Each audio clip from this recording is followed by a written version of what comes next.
Salut à toutes et à tous, tout le plaisir est pour moi de vous retrouver pour notre traditionnel exercice de tous les lundis soirs.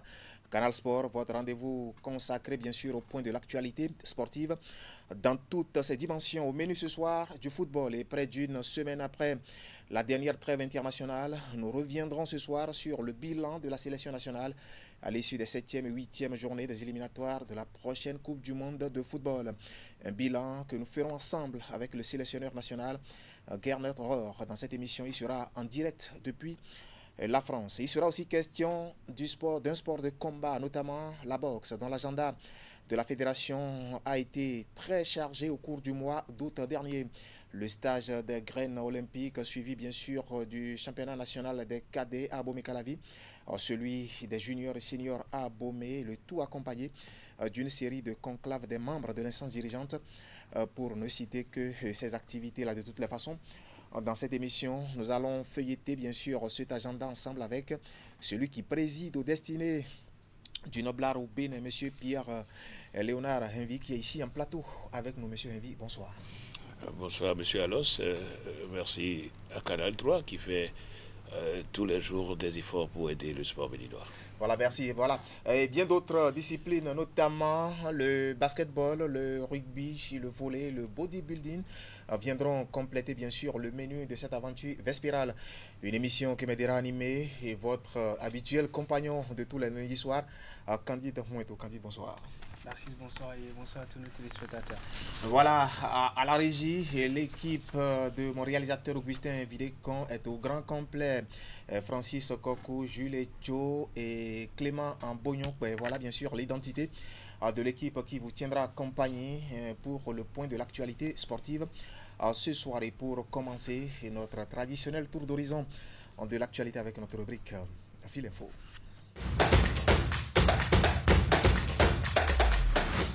Voilà pour le condensé de l'actualité ce soir.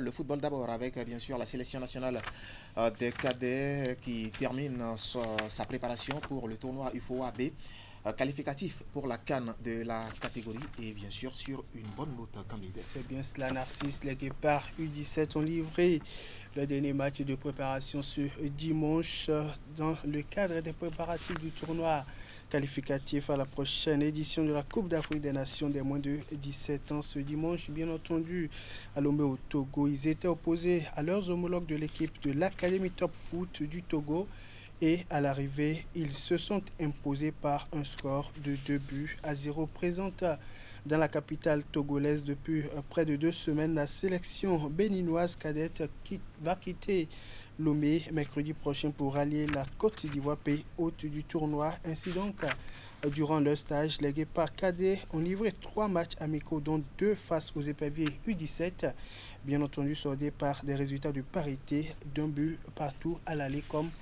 au retour. Faut-il pas de vainqueur donc sur les 2 confrontations directes? Et bien entendu, le 3e match, c'est soldé par une victoire des Guépards U17 face à leurs homologues de l'équipe de l'Académie Top Foot du Togo.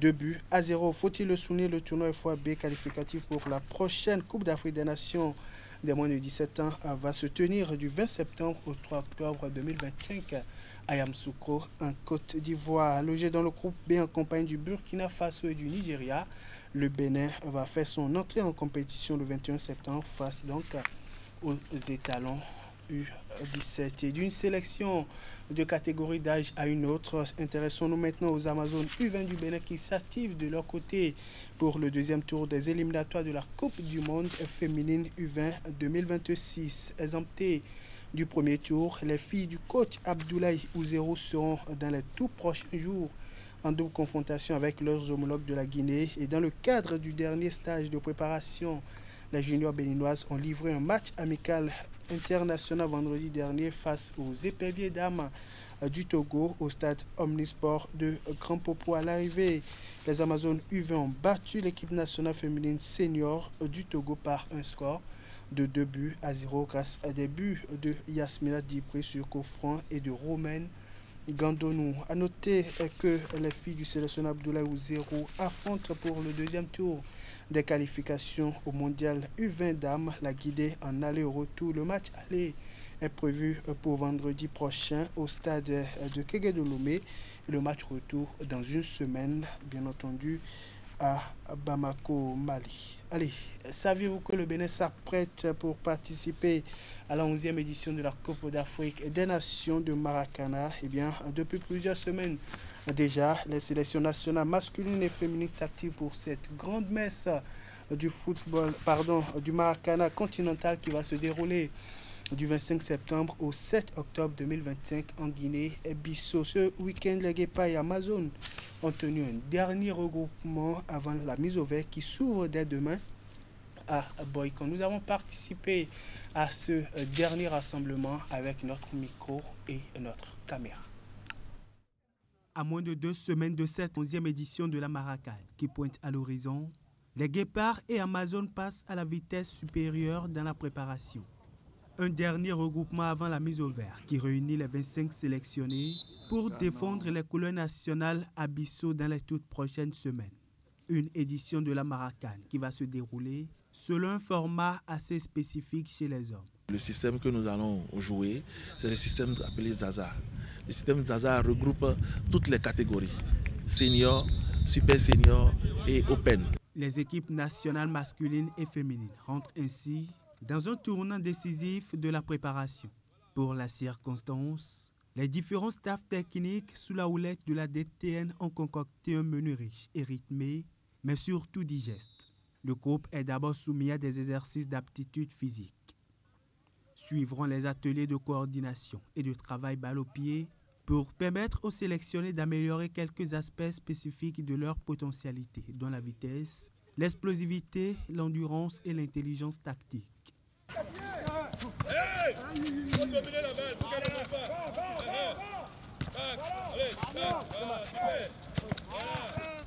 On fait un travail intermittent et pour rester dans le rythme par rapport au VMA, on a constitué des groupes pour pouvoir travailler et en groupe. Donc maintenant, on va voir sur la même lignée comment ils vont tenir jusqu'à la fin. Sur le groupe de 25, 10 composent la catégorie féminine qui s'apprête à participer à la toute première Coupe d'Afrique des Nations féminines de Maracana. Dans leur rang, toutes sont des footballeuses encore en activité ou non, qui s'adonnent à la pratique de cette discipline familière au football. Les filles ont pris le pli, beaucoup à travers le championnat déjà et la journée porte ouverte, elles ont quand même réussi à avoir les BABA. Mais on va toujours continuer par leur montrer, par leur donner les lois et règles de jeu qu'elles vont beaucoup plus assimiler. Et on espère que pour cette première CAN féminine de Maracana, elles pourront faire une bonne impression. Aussi bien chez les Guépards que du côté des Amazones, les ambitions sont les mêmes. Revenir au bercail champion et championne d'Afrique. L'année dernière, certes, on a été vice-champion, mais nous voulons cette fois-ci être les champions. Et par la grâce de Dieu, nous espérons revenir avec tout ce qui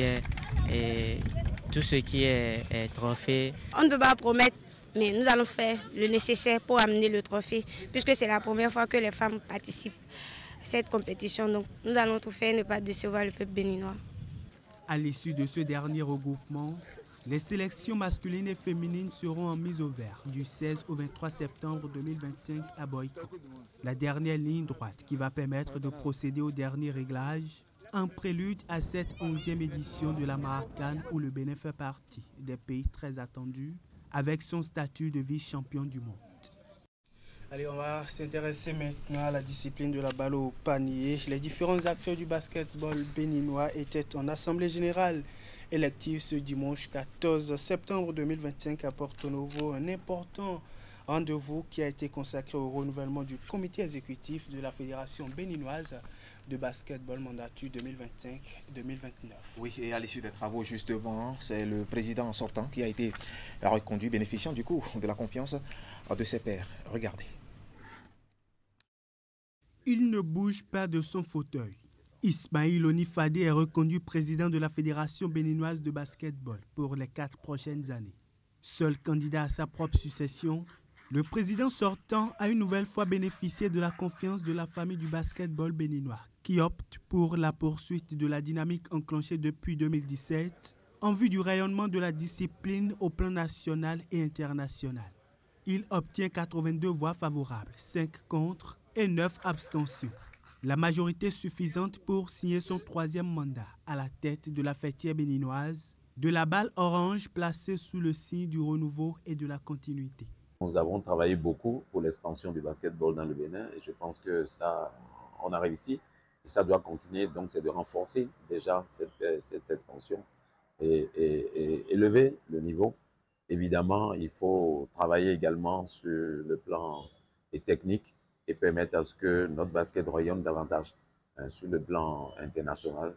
Mais il faut travailler sincèrement à ce que l'écosystème se développe et puis que nous puissions nous financer nous-mêmes, c'est-à-dire que tout le système autour du basketball puisse produire ses richesses et permettre à ce qu'on avance beaucoup, que ça ne soit plus seulement les subventions et qu'on ait plus d'entreprises qui nous accompagnent et puis espérer réellement que le système permette à nos jeunes de s'épanouir davantage et surtout de se révéler. Pour le compte de la nouvelle mandature, Ismaïl Onifadé se fera accompagner par 8 autres membres dans le nouveau comité exécutif, dont seulement quelques nouvelles têtes et certains qui montent en rang. L'exemple de Soudonou Epiphane, secrétaire général sortant, qui est ici élu 2e vice-président avec 64 voix pour. Je peux vous rassurer que ce bureau fera tout pour être un bureau qui accompagne réellement les associations, qui accompagne les sociétés sportives, qui accompagne l'ensemble des acteurs du basket, les officiels et tout le monde. Mais je vais demander au nom de ce bureau que vous soyez également des structures qui nous accompagnent pour qu'on réussisse la mission que vous nous confiez. Au nom du ministre des Sports, je vous réitère les encouragements et l'accompagnement constant du gouvernement qui restera à vos côtés pour que cette discipline connaisse davantage de succès sur le plan national comme international. Un appel à l'unité autour de la nouvelle équipe dirigeante afin de porter le basketball béninois vers des horizons plus grands. Bien avant la phase élective de cette Assemblée générale, la gestion du basketball béninois sur les 4 dernières années est passée au scanner. Les rapports d'activité morale et financiers, tous ont été adoptés à l'unanimité par les délégués. Et puis à la Fédération béninoise de bodybuilding et fitness, la formation comme inscrit dans son cahier de charge, la fêtière béninoise du bodybuilding et fitness passe à l'acte et organise la première formation certifiante à l'endroit des coachs internes des salles de gym situées un peu partout au Bénin. Il s'agit de la formation de niveau 1AC sur le fitness et qui vise à professionnaliser le coaching sportif dans les structures qui œuvrent pour le bien-être des populations. On va suivre ensemble. Nous voulons être plus formés et être plus professionnels dans notre domaine. Un besoin manifeste et voici la réponse qu'apporte la Fédération béninoise de bodybuilding et fitness. Une formation de niveau 1 à l'endroit des coachs internes des salles de gym du Bénin. Une première session certifiante de fitness qui vise à mettre fin aux pratiques de coaching non qualifiées dans les structures qui œuvrent pour le bien-être des populations. Elle offre ici aux participants avec une expérience de 3 à 5 années sans diplôme, une occasion de se professionnaliser dans leur domaine. Il est temps que vous avez vos diplômes et être déclaré envers les promoteurs de ça, déclaré au sein de l'État. Voilà, c'est très important. Et aujourd'hui, la fédération a décidé de mettre l'ordre dans des ordres parce que la majorité de nos clients, que ce soit masculins ou féminins, quand vous les voyez aujourd'hui maintenant, ils ont tous des genouillères sur les genoux à cause des faux exercices que les coachs les donnent. Donc aujourd'hui maintenant, la fédération a décidé de mettre l'ordre dans des ordres. Donc, il faut que nous prenons ce qu'on a fait faire, il faut qu'on prenne ça au sérieux. Il est donc question d'assainir le secteur du fitness au Bénin en vue de garantir le bien-être physique des usagers des différentes salles de gym. Pour la circonstance, c'est un expert en la matière qui est dépêché pour outiller ses professionnels de compétences techniques et indispensables en vue d'un encadrement sécurisé dans leur carrière de coaching sportif. La quinzaine de participants, hommes comme dames, venus de tous les coins du pays, a eu 300 à 300 heures de cours théoriques et pratiques au cours desquels ils ont fait montre de rigueur et d'une volonté manifeste de passer un nouveau cap. Pour nous, coachs et assistants coachs, c'est important parce que c'est la question de la santé des clients qui est en jeu. Et le bien-être, pour prendre soin du bien-être des clients, il faut avoir des connaissances précises pour ne pas abîmer les personnes. Je profite aussi à cette occasion pour dire aux autres qui ont le niveau, que ce soit CEP, BPC, BAC, pourquoi pas même la licence, qui veut être coach ou bien qui veut devenir coach, coach de fitness, de faire cette formation. À travers cette première formation certifiante de niveau 1 à l'endroit des coachs internes des salles de gym, la Fédération béninoise de bodybuilding et fitness pose les bases solides d'un secteur du coaching sportif efficace au Bénin. La suite logique annonce des formations sur la musculation et le bodybuilding qui pointent à l'horizon. L'objectif est bien clair, mieux structurer le coaching sportif au Bénin. Voilà, ça sera tout pour le factuel de ce soir. Tout à fait, c'était bien sûr le factuel de ce qui a fait l'actualité ces dernières heures. Notre grand dossier, je vous le rappelle, ce soir, ce sera consacré bien sûr à la boxe et ce sera dans notre rubrique exclusivité. Mais en attendant, nous allons faire place à Grand Angle.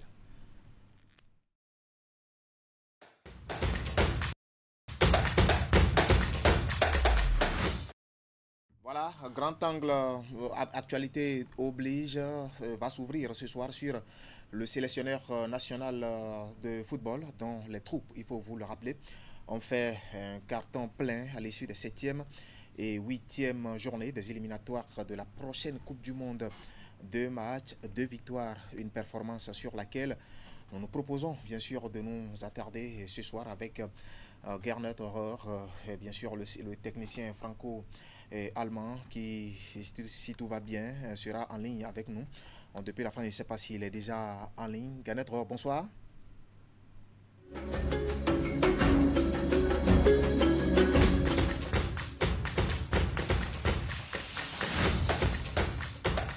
Bienvenue à cette nouvelle édition de Canal Sport, notre rendez-vous hebdomadaire qui, chaque semaine, vous permet d'avoir des nouvelles du monde sportif béninois et d'ailleurs. Matteo Arlenvi, vous le connaissez? Oui. Jouer loin de ses bases et se qualifier, ce n'est pas évident. Hein. Au départ, vous y croyez?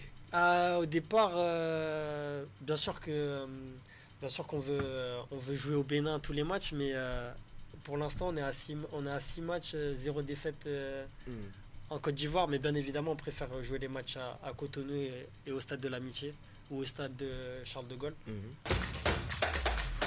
Candide Moueto, Candide, bonsoir. Nassis, bonsoir, bonsoir Prosper et bonsoir à tous nos téléspectateurs. Oui. Dans le cadre de cette 12e journée de la Ligue professionnelle de football du Bénin, ils sont amenés leur caméra sur les installations du stade synthétique de l'université d'Abou-Mklavi pour suivre cette affiche entre les Requins de l'Atlantique et les Adjaka-Loulou de l'Est Cotonou. Suivez. Les Requins de l'Atlantique ont vécu une très belle soirée en assurant au sortir d'une victoire de prestige face à l'AS Cotonou, comptant pour la 12e journée de la Ligue Pro du Bénin. On va continuer par travailler et puis les matchs à venir, nous allons faire beaucoup plus pour remporter plus de matchs.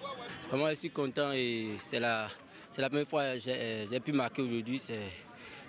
Ça fait plaisir et avec l'équipe, on a eu les 3 points.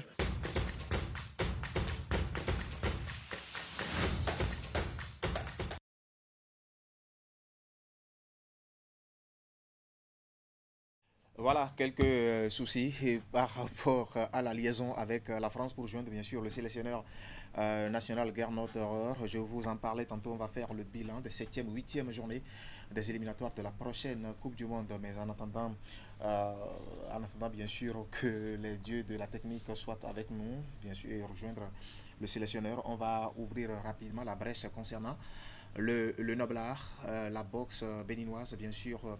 Autorise-t-elle encore un espoir pour demain et mieux? Où en sont les actuels dirigeants dans le projet de restructuration de cette discipline, bien sûr, pour redorer son blason? Voilà quelques-unes des questions que nous allons aborder ce soir avec celui qui préside aux destinées de cette discipline au Bénin depuis quelques années maintenant, M. Pierre-Léonard Henry. Bonsoir une fois encore. Encore une fois, bonsoir, M. Alos. Voilà, dites-nous. Comment se porte aujourd'hui la boxe béninoise? Franchement, la boxe se retrouve. La boxe se retrouve dans la mesure où, vous savez, que depuis 2022, la Fédération villageoise de boxe a élaboré un plan stratégique de développement et de promotion que nous mettons en pratique à travers, je vais dire, nos PTA chaque année, qui sont estirpés de ce plan quinquennal qui pratiquement se trouve entre les 3 et 4 ans actuellement. Et je crois que l'objectif primordial qui était de faire de manière à ce que de nouvelles générations soient créées est en train d'être atteint. Je ne vous coupe pas, mais on me fait signe du côté de la régie que notre interlocuteur est prêt. Nous allons prendre donc le sélectionneur. Toutes mes excuses donc, monsieur Henvi. Monsieur Garnetor, bonsoir. Bonsoir. Voilà, tout le plaisir est pour nous de vous retrouver. D'abord, au lendemain de ce double succès, est-ce que vous avez eu les nouvelles de vos joueurs? Est-ce qu'ils sont bien rentrés dans leur club respectif, aussi bien ceux qui sont au pays que ceux évoluant à l'extérieur? Oui, bien sûr. Heureusement, on a des nouvelles de nos joueurs. On a ceux qui sont tous bien rentrés. On a suivi surtout les joueurs qui étaient blessés. Vous saviez qu'on avait perdu Tosin déjà avant le premier match. Donc, il est rentré, il s'est soigné. Il a même pu évoluer avec son club de Lorient à Marseille. Il est rentré en fin de match. On était surpris.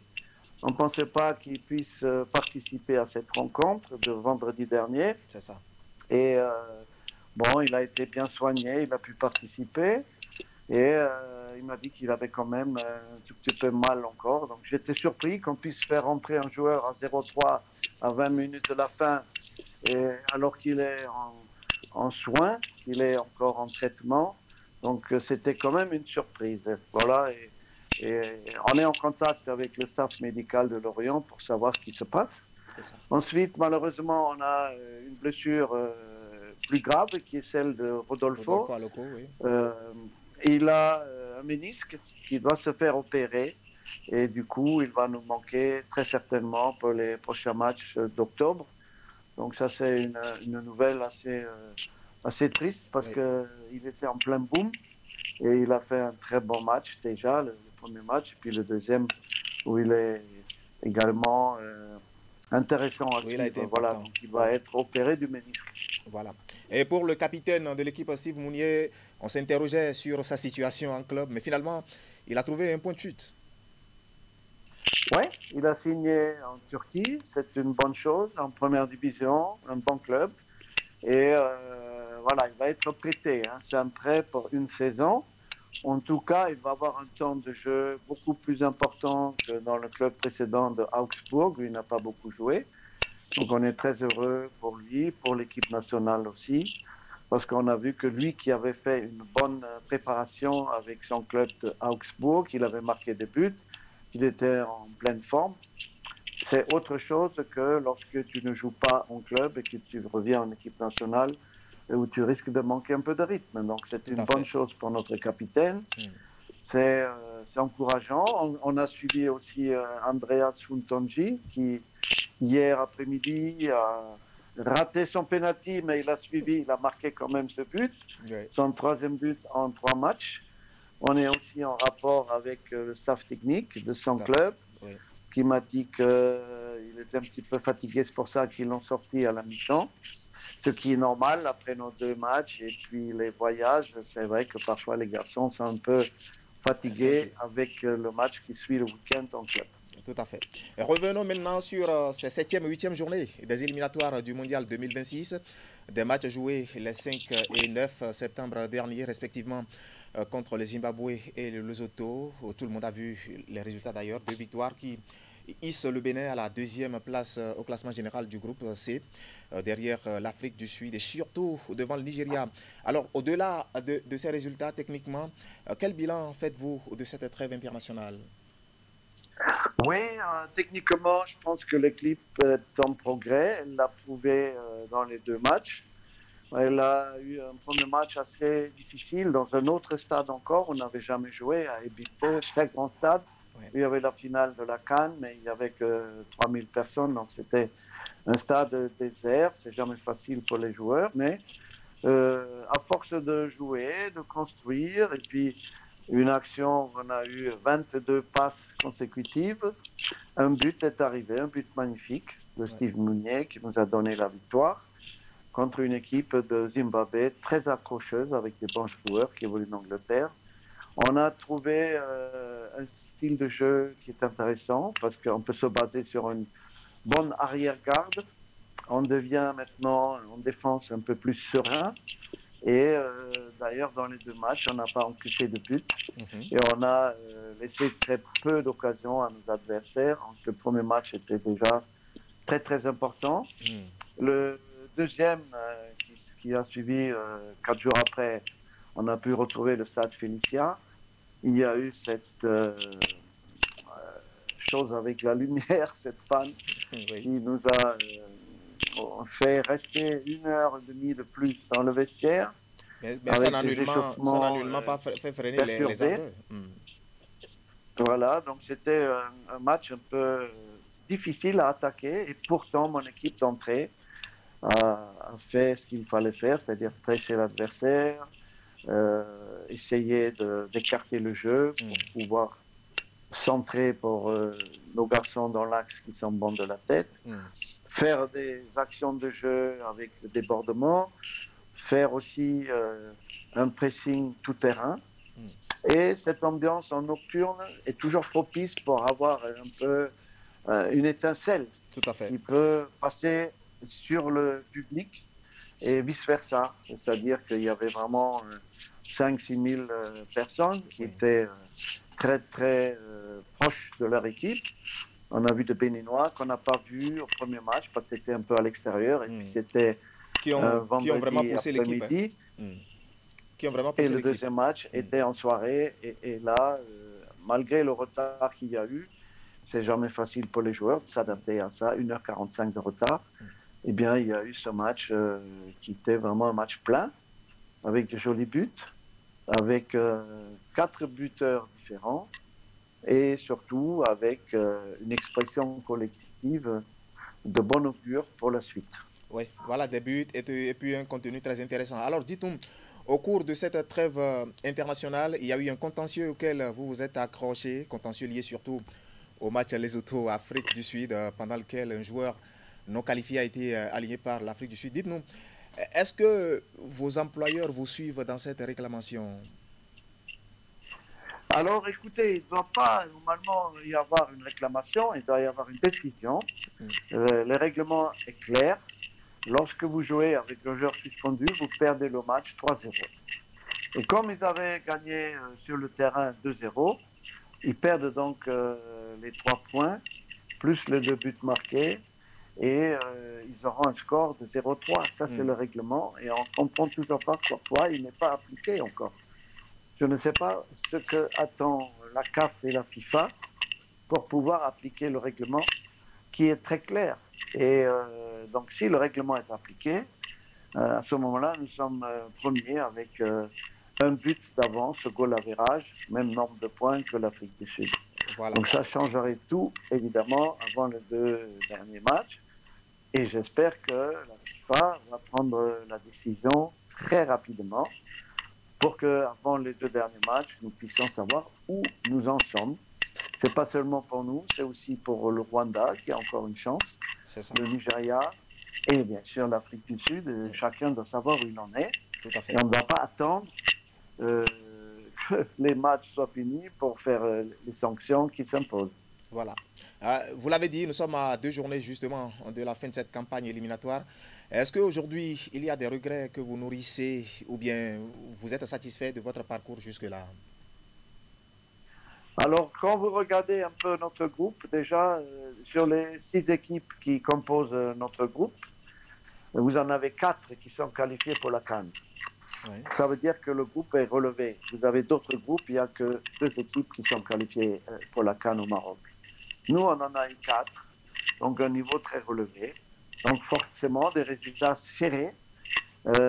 Alors que dans d'autres groupes, vous avez des équipes qui ont très vite abandonné et il y a eu des victoires relativement faciles pour les équipes qui sont dans les 3 premières, je dirais, parce qu'ils ont beaucoup de points, alors que dans notre groupe, c'était très serré. Et comme vous savez qu'il n'y a que les 4 meilleurs deuxièmes qui sont qualifiés pour les playoffs, eh bien, ça va être difficile pour le deuxième de notre groupe. Tout à fait. Mais on va essayer. Il faut toujours qu'on pense au prochain match, qui va être le plus difficile, c'est au Rwanda, oui, qui a encore une chance. Ils n'ont que 3 points de moins que nous. En cas de victoire et en cas de déduction de 3 points pour l'Afrique du Sud, eux aussi, ils auraient encore une chance, en fait, comme le Nigeria, qui lui aussi a 3 points de moins que nous. Donc c'est des choses très très très serrées. Si. Il faut bien se préparer, il faut récupérer nos joueurs blessés, sauf malheureusement à Loko qu'on ne l'aura pas, parce qu'il sera opéré du genou. Mais en ce qui concerne les autres, on espère retrouver tout le monde. Voilà, retrouver tout le monde, bien sûr, dans cette course pour la qualification à la Coupe du Monde. Ben, il y a déjà un acquis, la CAN 2025, qui a lieu en décembre et janvier prochain au Maroc. Est-ce que, techniquement, il y a encore des chantiers à attaquer, bien sûr, avant cette épreuve continentale? Oui, il faut évidemment, pour cette CAN, que nous ayons tout de notre côté en ce qui concerne les équipements, en ce qui concerne la pharmacie, en ce qui concerne la préparation physique, mais aussi les analyses des matchs, des adversaires et tout ça. On a fait notre programme. Notre feuille de route est déjà prête depuis un moment. Et maintenant, je pense que tout le monde va se serrer les coudes pour qu'on puisse avoir la meilleure préparation possible.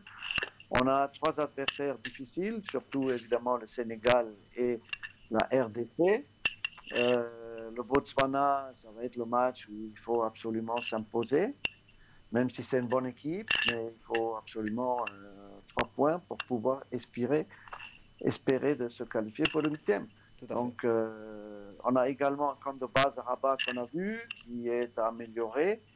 Il y a des choses qui ne sont pas encore, je dirais, au niveau pour récupérer à l'hôtel où on nous met en ce qui concerne la salle de sport, les bains de récupération, les bains de glace et aussi les infrastructures. C'est pas pour le moment au top. Donc on va devoir encore améliorer tout ça et j'espère que la CAF va faire en sorte qu'on puisse avoir une bonne préparation. Voilà, merci Garnet pour avoir partagé avec nous toutes ces informations. Un mot pour conclure cet entretien? Oui, écoutez, j'espère que nos prochains matchs à domicile, on pourra les faire au pays. Ça fait 2 ans et demi que nous jouons nos matchs à domicile ailleurs, en Côte d'Ivoire. Même si on a fait de bons résultats, je suis persuadé que le match contre l'Afrique du Sud en nocturne à Cotonou, devant 25 ou 30 000 personnes, ça aurait été autre chose que celui qui s'est joué à 16 h en plein soleil dans un stade vide. L'Afrique du Sud a pu jouer 7 matchs sur 10 en Afrique du Sud. Il n'y a pas d'équité sportive, puisque leurs adversaires, que ce soit Lesotho, Zimbabwe, ont fait leur match à domicile aussi en Afrique du Sud. Donc ils les ont joués 4 fois chez eux. Donc il n'y a pas d'équité sportive. Mais le pire, c'est que si leurs points ne sont pas enlevés, c'est une injustice terrible, comme je ne l'ai jamais vu dans le football. Et là, il faut que tout le monde se mobilise pour que justice soit faite. Voilà, vous vous accrochez toujours à ce contentieux. Merci, Monsieur Rohr, pour cette disponibilité. J'espère qu'il se fait tard en France. J'espère qu'on n'a pas perturbé votre dîner. Pas de problème, non, on est encore debout pour vous. Voilà. Nous n'avons pas fini tout de même, un peu même pendant la CAN, un peu avant et même pendant la CAN, nous allons vous bousculer pour des interviews, toujours dans le but d'avoir les nouvelles de l'équipe. Donc je vous rassure déjà que nous n'allons pas abuser de votre disponibilité tout de même. D'accord, je vous remercie. Merci, Monsieur Rohr. Voilà, c'était Gernot Rohr, sélectionneur national de football, le technicien franco-allemand qui a décroché notre appel depuis l'Hexagone. Monsieur Henvi, je ne vais pas vous faire cet affront. Vous connaissez très bien le milieu du football. Je sais que vous avez eu un regard sur les dernières sorties de l'équipe nationale. Qu'est-ce que vous en dites? Bon, il faut dire que nous sommes fiers.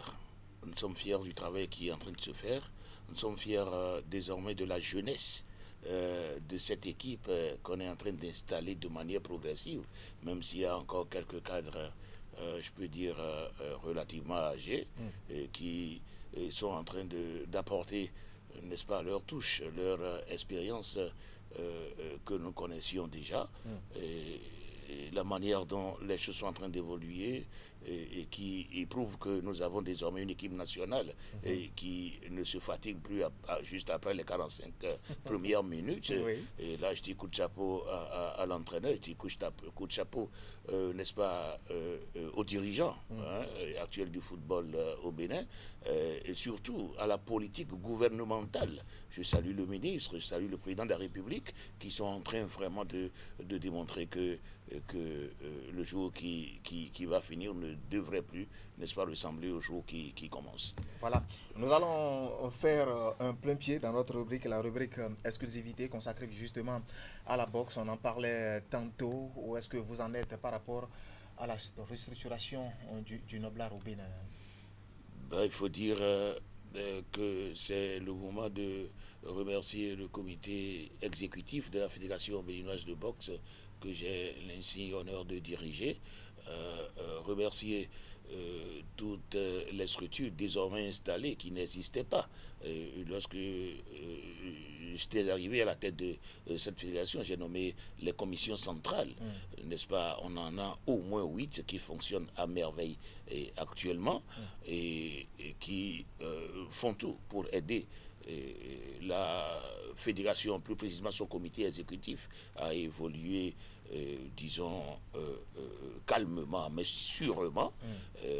Vous avez constaté avec nous que cette année encore, même si nous avons eu à perdre une partie de notre subvention, cela n'a pas touché à notre morale.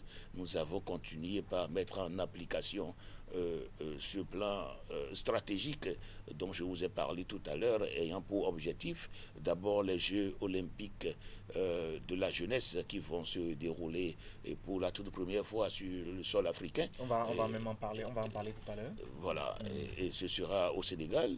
Nous allons, n'est-ce pas, démontrer à partir de l'année prochaine qu'il y a de nouvelles générations qui se préparent. On va en parler tout à l'heure. De toute façon, j'en parlais aux téléspectateurs tout à l'heure. Vos collaborateurs et vous avez eu un agenda assez chargé au cours du mois d'août dernier. Nous allons d'ailleurs voir les images. D'abord, le stage des graines olympiques. Et nous allons voir quelques images de ce stage-là, stage au cours duquel vous avez surtout évaluer le travail Kaba depuis 2 ans maintenant, non, qu'ils sont en regroupement. 2 ans et demi. Oui. 2 ans et demi, donc bientôt 3 ans qu'ils sont en regroupement. Vous avez évalué ce travail-là à travers un stage au niveau bien sûr des graines olympiques. Si la régie, voilà, les images qu'on nous envoie, un stage, un travail évalué avec une série, je vais dire, de combats de gala.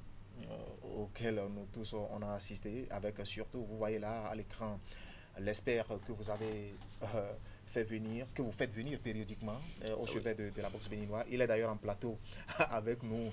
On va prendre quelques mots à lui tout à l'heure. Donc ce sont des gamins âgés de 8 à 18 ans, non? Ils avaient commencé à moins de 13 ans. Aujourd'hui, ils sont à moins de 16 ans, puisque je signalais tout à l'heure les Jeux olympiques de la jeunesse qui vont se dérouler au Sénégal, qui vont concerner les moins de 18 ans. Donc, le voyage loin menace sa monture. C'est ce pourquoi nous avons commencé déjà cette politique il y a 2 ans et demi, histoire de les préparer pour que le Bénin, disons, se fasse, disons, montrer encore une fois au niveau de ce sport qui est le sport chouchou des Béninois. Tout à fait. Voilà. Et justement, en amont, d'où vous est venue l'idée justement de regrouper ces jeunes athlètes-là pour en faire justement des graines olympiques? Président par intérim en 2021, nous savions que la boxe était la discipline phare du Bénin, qui avait fait parler, n'est-ce pas, du Dahomey, qui a fait parler du Bénin avec, disons, je peux dire des gloires comme Boko Georges, roi des chaos, on l'appelle, Aristide Sago, alias Soweto, Nazer, et John Brie, j'en passe. Et c'est des boxeurs de qualité qui pratiquement... John Brie, il faut le rappeler, c'est Philbert Sodjinou. Philbert Sodjinou, oui, plus précisément. Alors, il faut dire que le Bénin avait perdu complètement ses lettres de noblesse après que ses gloires, n'est-ce pas, aient déposé les gants. Et lorsque nous étions président par intérim, nous avions invité les acteurs et les sympathisants de la boxe pour 48 heures de réflexion. Et c'est de là que nous avions retenu que lorsque Georges Bokor excellait, lorsque Soweto excellait et les autres, il n'y avait pas de pépinière. Il n'y avait pas une couche montante pour préparer autre Soweto, autre Bokor, Georges et autre Badedou Nazer. Donc vous avez compris que la relève n'était pas assurée et nous nous sommes dit qu'il faut prendre les dispositions pour que cela ne se répète. Et là aussi, il n'y avait pas beaucoup d'athlètes, je peux dire, scolarisés, et ce qui a fait que leur carrière avait été mal gérée. Et nous nous sommes dit alors qu'il faut aller dans les écoles, dans les collèges et commencer par utiliser ces couches-là pour que le boxeur de demain, puisqu'on nous appelle discipline de la boxe anglaise, que non seulement le français soit maîtrisé, mais aussi la langue anglaise par nos athlètes, quitte à ce que sur le plan national et sur le plan international, ils puissent s'affirmer, ils puissent démontrer que nous sommes un pays désormais bien outillé, bien organisé et que politiquement parlant, tout a changé dans notre pays tel que vous le voyez. Voilà. Il faut le dire, en plus de l'encadrement technique de la sélection nationale, vous faites déplacer périodiquement de la France un expert et formateur qui vient souvent en appui dans ce travail-là. Il est d'ailleurs en plateau, j'en parlais tantôt avec nous. C'est M. Pascal Duval-Coinzi. Bonsoir. Bonsoir. Dites-nous en quoi consiste justement l'appui que vous apportez à l'encadrement technique. Alors la première mission que j'ai eue, c'était une formation des entraîneurs. Je n'avais pas eu de formation. Effectivement, la relève n'étant pas formée, il y a eu, je pense, quelques années où il y a eu une grosse perte technique au niveau du Bénin. Donc là, la première mission donc, était de faire des formations d'entraîneurs de manière à apporter un bagage technique et en fait que les entraîneurs puissent transmettre ce bagage technique donc, aux élèves. C'est la première mission qui est importante et à conserver et à continuer. Et vous en êtes où par rapport à cette mission? Pardon? Vous en êtes où aujourd'hui par rapport à cette J'ai encore fait 2 stages durant ce séjour, 2 stages de 3 jours. Il y a certains entraîneurs que j'ai vus déjà la première fois il y a 3 ans, que j'ai revus là. Donc les choses avancent quand même tout doucement, tout doucement. Peut-être qu'il faudrait aller dans les clubs, voir comment ça évolue. Ils ont la formation, ils retournent en club. Donc est-ce qu'ils appliquent ce qu'ils apprennent ou alors très rapidement ils font ce qu'ils ont l'habitude de faire? Je ne sais pas trop, mais ça avance. Mais ça pourrait avancer plus vite. Tout à fait. Alors, on jette un regard sur l'évolution de ces graines olympiques. Après 2 ans et demi de travail, comment avez-vous vu leur capacité de réaction? Alors déjà, la dernière fois que je suis venu, on parlait d'un projet. Déjà. Et là, c'est plus forcément un projet, puisque ce dernier mois, j'ai eu 6 graines olympiques avec moi. Et j'ai pu, à l'aide donc de l'équipe d'encadrement, les entraîner. Donc là, on est vraiment dans du concret, c'est-à-dire que les jeunes, au départ, ils étaient une trentaine. Quand je suis arrivé, il y en avait 15. Et en fait, on devait en retenir 9. Mais nous avons estimé que les 9 n'avaient pas le niveau technique tous. Donc nous en avons retenu 7 boxeurs sur lesquels on peut compter sur eux au niveau technique. C'est ça. De manière à ce que le travail donc, de l'équipe technique nationale ne soit pas donc l'apprentissage technique, mais vraiment du perfectionnement technico-tactique de manière à les amener à boxer des boxeurs étrangers. Voilà, Monsieur Henvi, ils étaient un certain nombre à avoir commencé bien sûr ce campement. Vous avez fait régulièrement le tri. Aujourd'hui, oui, vous en êtes à 7. Comment va se faire la sélection pour les Jeux Olympiques de la jeunesse? Bon, la sélection pour les Jeux Olympiques de la jeunesse, je crois que c'est tout en voulant préparer à bon escient et les choses que actuellement les 7 sont mis dans un camp en un lieu un peu éloigné de la ville qu'on appelle Maria Gleta. Je rappelle, Maria Gleta, c'est dans la commune d'Abomey-Calavi. Absolument. Lieu dit Aouaké. Je crois que c'est un peu là qu'on a trouvé le logement. On a pris une maison où ils sont installés. Et aujourd'hui seulement nous sommes allés inscrire les élèves qui sont parmi eux pour la rentrée scolaire. Et parmi eux, dans la semaine, tous ceux qui sont apprentis, il y a une fille couturière, il y a un plombier, il y a un électricien bâtiment. Tous ceux-là vont connaître leurs patrons et leurs ateliers et ils vont se mettre sur ces voies-là. Mais nous tenons à signer des contrats et avec le collège et avec les différents patrons de manière à ce que ces enfants-là puissent être libérés tous les après-midi à partir de 16h pour aller s'entraîner. Donc c'est dans cette optique que nous sommes et à travers des combats d'évaluation contre le Togo, le Ghana, le Nigeria, n'est-ce pas, avec des jeunes de leur catégorie d'âge et de poids, nous allons pouvoir déceler les baobabs olympiques. Vous parliez de leur formation justement. En amont, ça fait partie des images qui ont retenu notre attention au cours de ce stage. À la fin, vous leur avez offert des kits scolaires pour ceux qui vont à l'école et des kits de matériel de travail pour ceux qui sont en apprentissage. C'est de ça qu'il s'agit parce qu'il faut profiter pour faire un peu de social.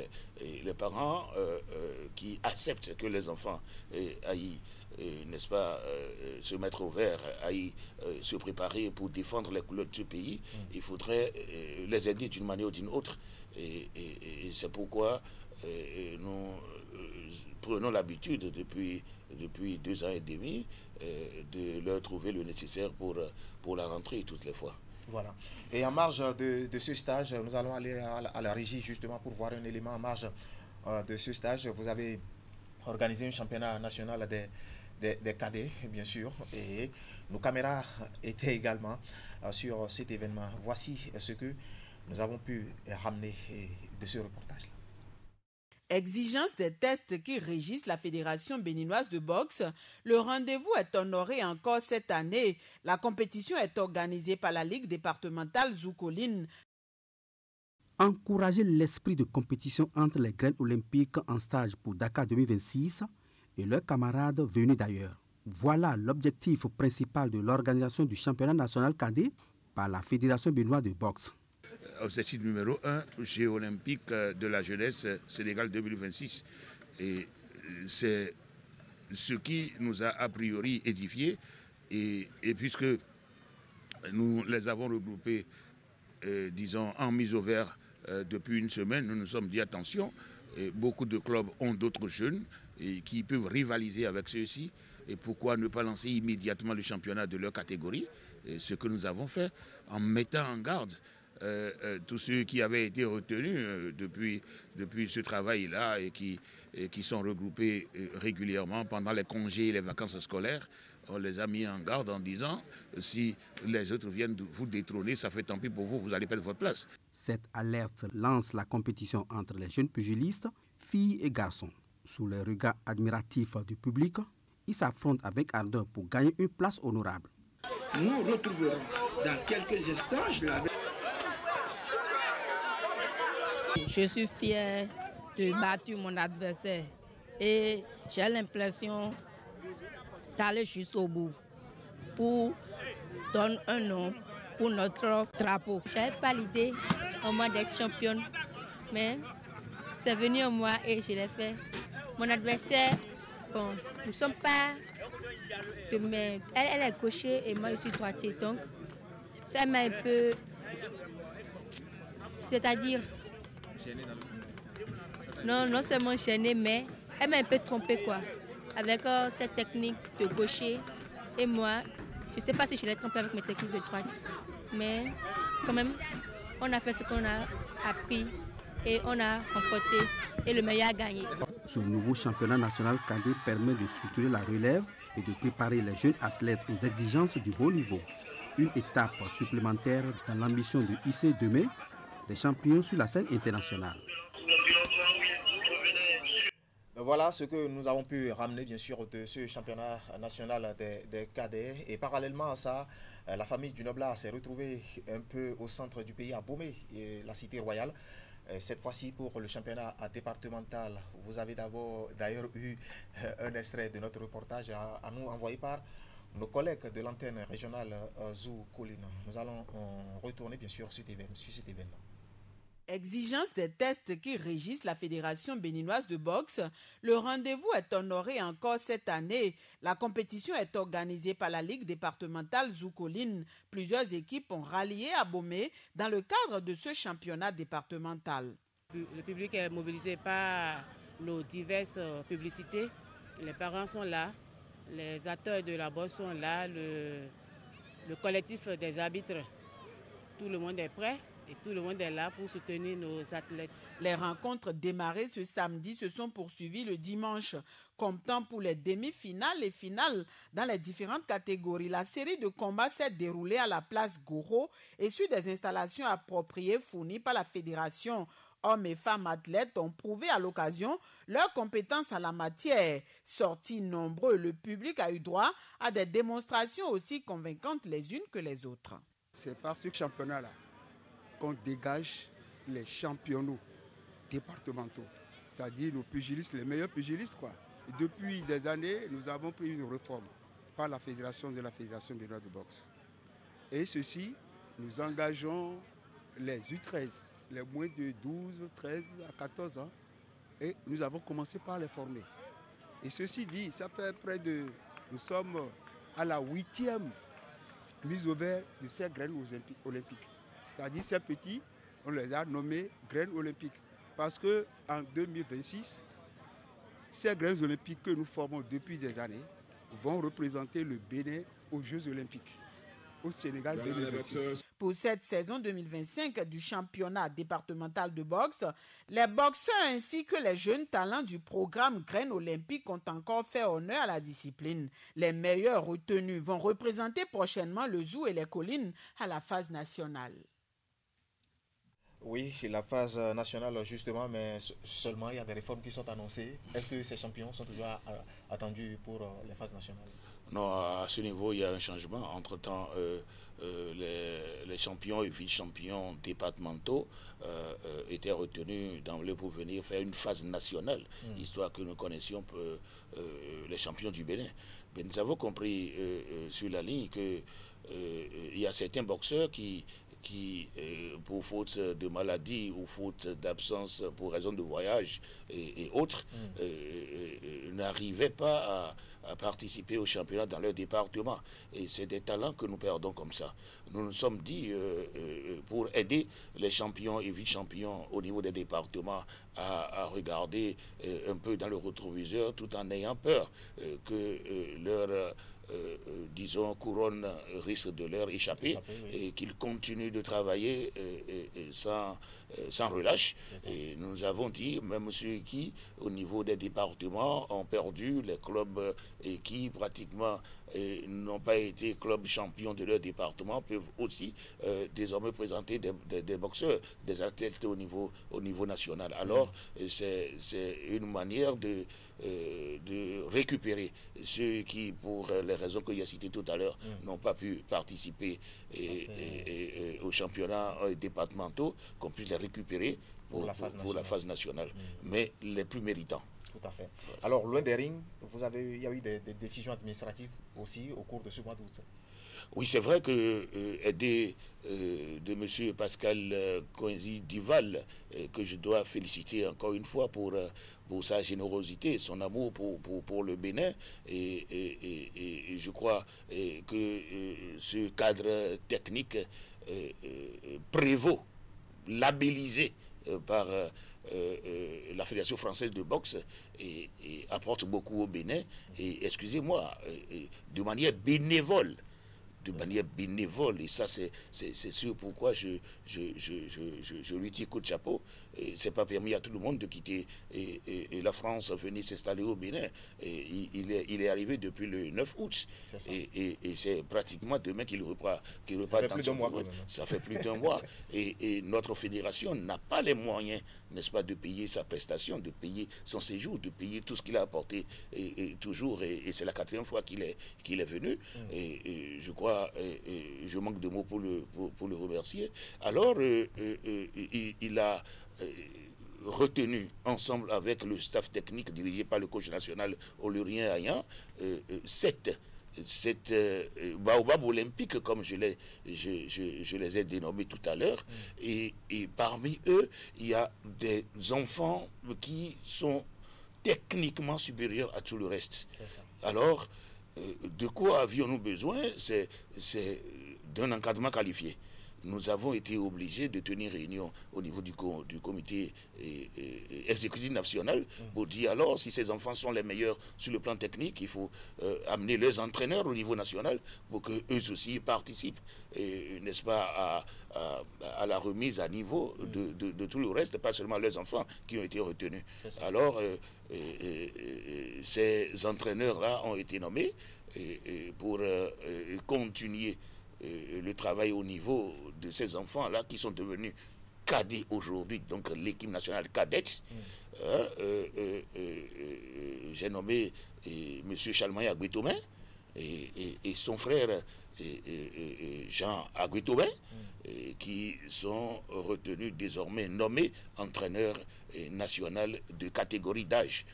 Et il faut dire que le coach national, selon les conseils que nous avons reçus toujours de l'expert Pascal Coenzi, le coach national est resté un peu trop seul et il prend de l'âge. Vous avez pu étoffer nous avons étoffé l'encadrement technique en nommant M. Alphonse Rouenon, qui est au centre et qui sera chargé, disons, de tout ce que la fédération, à travers le comité national, le comité exécutif national va lui confier, et qui va se charger, n'est-ce pas, de la zone géographique des Oukolines. Et M. Pascal Auchon, qui est dans le nord, plus précisément dans le Borgou, se chargera du septentrion. Et le coach national va purement simplement s'occuper du sud, j'ai nommé Atlantique Littoral. La mission un peu décentralisée. Voilà. Malheureusement, on a épuisé les 30 minutes qui nous ont imparties pour la boxe ce soir. On les avons. Alors, monsieur Pascal Coenzi Duval, oui, je crois savoir que vous rentrez ce soir. Le vol vous attend même à 4h du matin. À 4h, voilà. Alors, un dernier mot pour conclure cette émission. J'attends impatiemment de voir ces jeunes boxer face à des boxeurs étrangers, de manière à faire le point suivant et de manière à fixer les objectifs suivants pour travailler. Voilà. Président, au pas de charge rapidement. Oui, parce que mon réalisateur...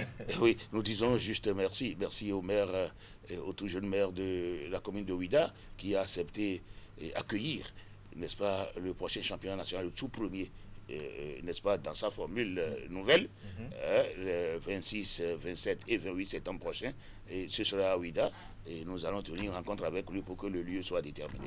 Ah, tout à fait. Voilà, terminus, tout le monde descend, et tout le plaisir a été pour nous, bien sûr, de vous tenir compagnie pendant plus d'1 heure, il faut le préciser, aux côtés de mon réalisateur Augustin Villecon ce soir, Jules Etcho, Francis Kokou, à la régie première, et Clément Bognokpe à la régie finale. Retrouvez toute l'équipe de la rédaction sportive de Canal 3 Bénin lundi prochain, dès qu'il sonnera à 21 h. Bonne soirée à toutes et à tous et sportivement vôtre.